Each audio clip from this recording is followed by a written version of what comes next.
পেঁয়াজ কলির গু খেয়ে ফেলছেন না তো? পৃথিবীর অর্ধেক মানুষই জানে না পেঁয়াজ কলির গু হয়ে থাকে। হ্যাঁ, পেঁয়াজ কলির গু? পেঁয়াজ কলির গু খেয়ে ফেলছেন না? আমি এই প্রথম শুনলাম পেঁয়াজ কলিরও গু হয়। ঠিক বলেছো। পৃথিবীর অর্ধেক মানুষই জানে না পেঁয়াজ কলির গু হয়ে থাকে। না না কাকিমা, আমরা তো আগে জানতাম না পেঁয়াজ কলিও হাগে, পেঁয়াজ কলিরও গু হয়। আপনি বললেন বলে। পেঁয়াজ কলি খাওয়ার আগে সাবধান, দেখুন। গুটা কোলগেটের মতন লাগছে কেন? পেঁয়াজ কলি খাওয়ার আগে সাবধান, দেখুন। পেঁয়াজ কোলগেট ঢুকিয়ে তুমি ভিডিও বানাচ্ছ, আমরা কি কিছু বুঝি নাই? কলির পিছনের পাশটা এভাবে চাপ দিলেই গ্যাদ গ্যাদ করে কিভাবে গু বের হচ্ছে। কিভাবে কিভাবে? গ্যাদ গ্যাদ করে কিভাবে গু বের হচ্ছে। গ্যাদ গ্যাদ করে গু বেরোবে?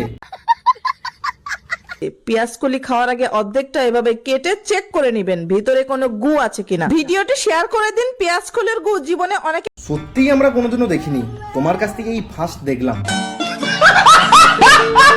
ভিডিওটা ভালো লাগলে শেয়ার করে দিও, কাকিমা বললো যখন।